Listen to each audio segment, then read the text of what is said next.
तो हेलो दोस्तों, welcome back to my channel. अगर आप इस चैनल पर नए हो तो प्लीज़ वीडियो को लाइक करके चैनल सब्सक्राइब जरूर करें। तो कहानी की शुरुआत में हम कुरो को देखते हैं जो कि रेड आर्मी के सोल्जर के साथ लड़ता है। वो एक एक करके सभी सोल्जर्स को काटने लगता है। तभी हम सनीवा को देखते हैं जो कि इजाना को कॉल करती है। वो उसे कहते हैं कि मैं जल्दी कुआन और बाकी सबको तुम्हारी मदद के लिए भेजती हूँ, लेकिन तब तक तुम वहाँ के हालात को संभाल लो। तो इजाना कहता है कि मैं यहाँ पर सब कुछ संभालूंगा। सनीवा उसे कहती है कि दुश्मन खास मिस्सू के लिए आया है तो उसे उनके हाथ बिल्कुल भी लगने मत देना। तो इजाना उसे कहता है कि अगर वो यहाँ तक पहुँचे तो मैं उसे इस्तेमाल करूँगा, और वो उस मशीन की तरफ देखकर कॉल को कट कर देता है। दूसरी तरफ कुआन और कुरो सभी को मारते ही जा रहे थे। तभी कुरो के सामने एक बड़ा सा दानव आ जाता है जिसे कुरो एक ही वार में 2 टुकड़ों में काट डालता है।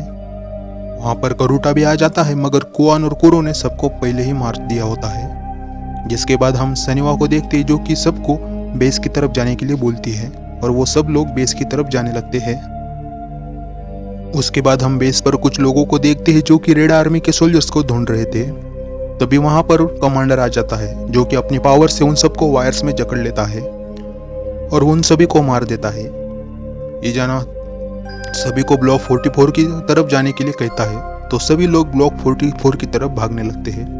लेकिन तभी रास्ते में उन पर एक बड़ा सा दानव हमला कर देता है, तो वो यहाँ वहाँ भागने लगते हैं। एक आदमी इजाना को कॉल करता है और उसे बताता है कि दानव उसी की तरफ आ रहा है, लेकिन वो दानव उन सबको पकड़कर कुचल देता है। तो इजाना अपनी AK-47 लेकर बाहर उनसे लड़ने के लिए जाता है। वो जाते जाते राय से कहता है कि मेरे आने तक मिस्सू का ध्यान रखना। बाहर रेड आर्मी के सोल्जर सभी आदमियों को ढूंढ ढूंढ कर मार रहे थे। तभी वहां पर इजाना लिफ्ट से बाहर आ जाता है और उन सभी सोल्जर्स को मार देता है। और दूसरी तरफ राय सनीवा को कॉल करती है और उसे बताती है कि दुश्मन F ब्लॉक की तरफ आ चुका है और अब हम में से कुछ ही लोग बचे हैं। तो सनीवा उसे कहती है कि सबको सेंटर ब्लॉक में जाने के लिए कहो और दरवाजों को बंद कर दो। तो राय बचे हुए लोगों को सेंटर ब्लॉक की तरफ जाने के लिए बोलती है और दरवाजों को बंद कर देती है। तभी वहां पर इजाना वापस आ जाता है और वो राय को चिल्लाते हुए कहता है कि आखिर तुम्हें दरवाजा बंद करने के लिए किसने कहा? इसकी कोई भी जरूरत नहीं है। और वो उन दरवाजों को वापस से खोल देता है। जिसके बाद कमांडर और बाकी सोल्जर्स अंदर आकर उन सभी लोगों को मारने लगते हैं। दूसरी तरफ इजाना राय से कहता है कि ऐसे छुपकर बैठने से क्या फायदा?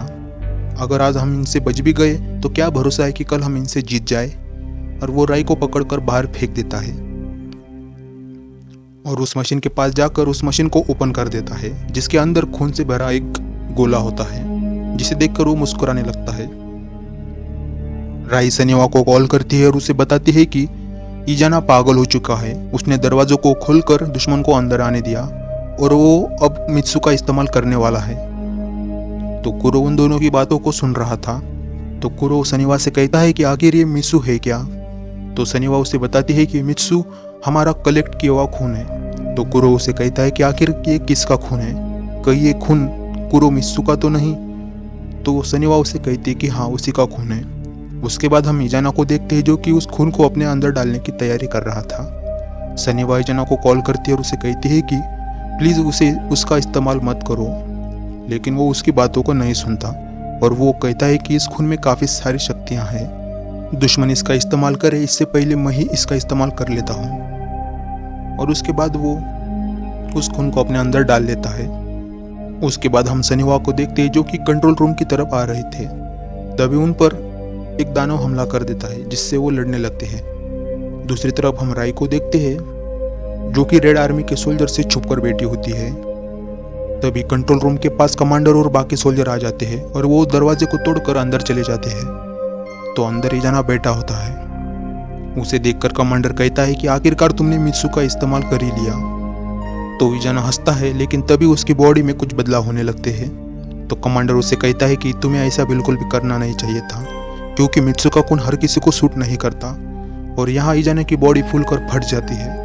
राय छुप कर ये सब देख लेती है और वो खुद को एक लॉकर के अंदर छुपा लेती है, मगर कमांडर उसे ढूंढ लेता है। लेकिन तभी वहाँ पर कुआन और कुरो आ जाते हैं और वो कमांडर पर हमला कर देते हैं, पर कमांडर को उस हमले का कुछ भी नहीं होता और वो उन पर हमला करने लगता है।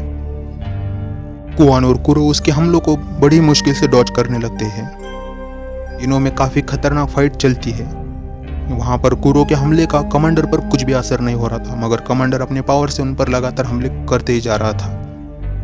तभी कोआन एक गैस सिलेंडर पर गोली चलाता है, जिससे कि वहाँ पर एक बड़ा ब्लास्ट हो जाता है और कमांडर के सारे कपड़े जल जाते हैं। उसके बाद हम उसका काफ़ी डरावना सा रूप देखते हैं। तभी कमांडर अपनी पूरी पावर से कुरो को वायर्स में जकड़ लेता है, जिसके बाद कुरो डर के मारे अपनी पावर्स को एक्टिवेट कर लेता है और एक फुल स्पीड में जोरदार वार करता है, जिससे कि कमांडर की गर्दन ही कट जाती है और वो मारा जाता है। लड़ाई खत्म हो जाती है। उसके बाद हम कोआन और बाकी सबको एक जगह पर बैठा हुआ देखते हैं। तभी वहाँ पर सनीवा आके कहती है कि अब हमें कोई भी डर नहीं, कि मित्सुकी खून का कोई गलत इस्तेमाल अब कर नहीं पाएगा। तभी करूटा कहता है कि हनीवा एक ही दिन में तबाह हो चुका है, अब हम सब क्या करेंगे। तभी सनीवा कहती है कि हम सब सरुगा जाएंगे मित्सुको ढूंढने। अब हमारे सारे सवालों के जवाब हमें वहीं पर मिल जाएंगे और ये एपिसोड यहीं पर खत्म हो जाता है। Thanks for watching.